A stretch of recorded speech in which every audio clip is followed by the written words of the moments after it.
What's up, homies? Welcome to Party Life. This is a reality show that we're going to be talking about how party is created, what people do behind parties, and what happens in this industry. Now, without further ado, let's go grab some interviewees and let's interview. Find some college students and interview them about what they think of party life. Let's go. I just found a random student. Hey yo, bro. Ask you a quick question, okay? What do you think about party life, bro? Do you like party? Do you go clubbing? What do you really think of a party life? Does it influence you?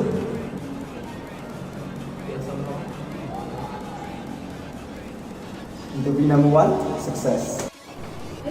Now let's talk more about this topic to the next friend of mine. Over to you, bro. Thanks, Darwin.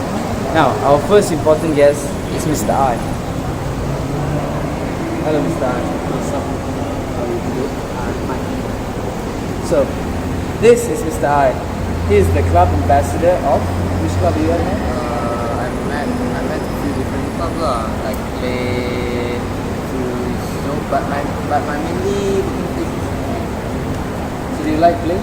Better than views? Instead of, I would not say interested, but I just like a normal hangout place. Yeah, it's like, what made you interested in this club ambassador? Instead of saying interested, I was helping out my friends.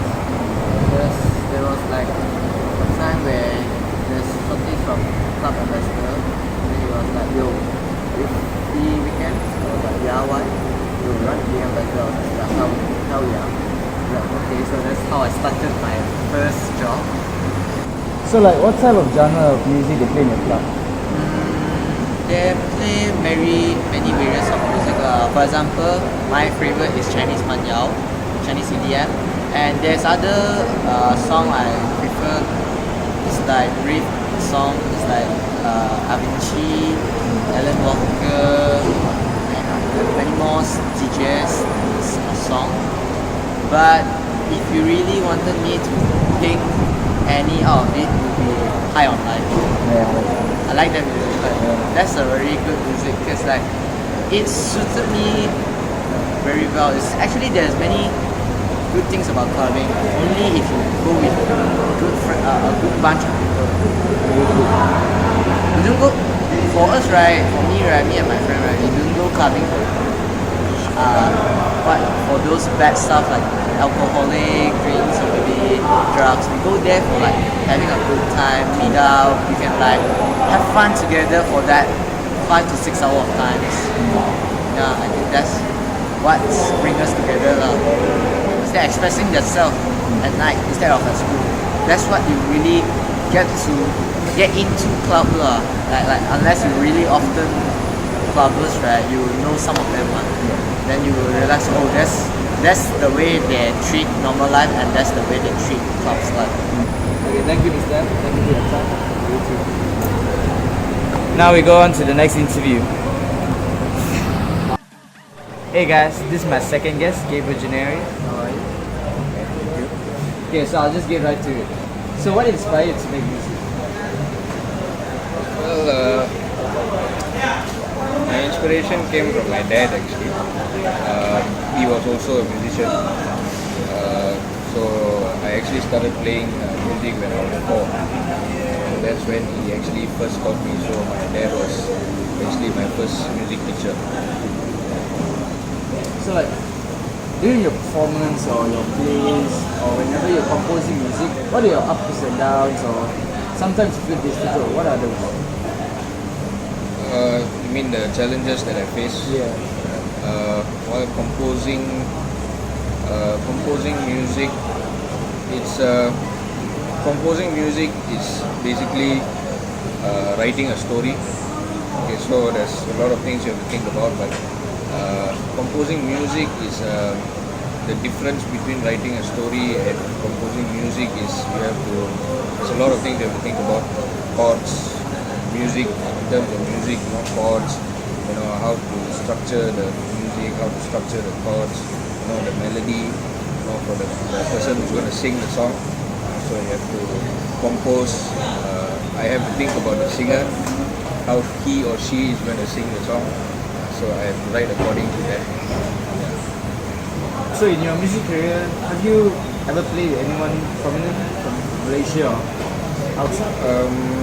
In my music career, I have the most well-known person I played for is Dasha Logan. Dasha Logan happens to be the daughter of one of the Alley Cats member, but he actually passed away a long time ago. So yeah, that's one of the prominent characters. You have to be interested. Basically, if I'm listening to music, okay, I'm listening to music and playing music is different. Anyone can listen to music. But to be able to play music or to sing, you need that extra interest. A lot of people say talent, but not only talent, the interest that you need to have. Okay, thank you so much, Gabriel. Thank you very much. And let's go on to our next guest. Alright, Jeremy, the second question I'd like to ask you is what inspired you to be a live sound engineer? So basically, when I was young, I already had a passion for music, and I know good sound. So at the age of 12, I followed my dad to one of his events for Miss Nina in J Park, and when I was there, I was inspired by all these other sound engineers and how they can gather so many different types of sound together into one sort of sound as a symphony or synchronized sound. So that sort of inspired me to become a sound engineer. See, that's very nice. So, how do you deal with a sudden incident during an event? So, like the most common incident in a event will be either power failure or just maybe a microphone that is muted. So for a power failure, usually if there is no backup generator, we will usually just ask the MCs to carry on with something else, and while we wait for the power to come back on.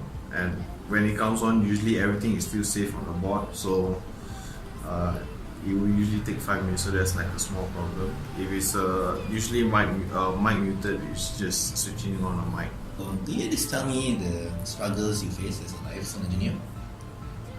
The biggest struggle is miscommunication between the sound engineer and the staff and the performers and MC, because the MC has their own lines and their own ideas, and the band usually have their own sound and their own quality that they want. So it will be a very challenging thing. And with usually the stage crew, sometimes they won't really understand, because some terms when I use, they won't understand what I'm saying. So it is just basically communication is a big issue. That's one of the biggest struggles I face here. Aside from struggles, there are also benefits as being a live sound engineer. Can you tell me some of that?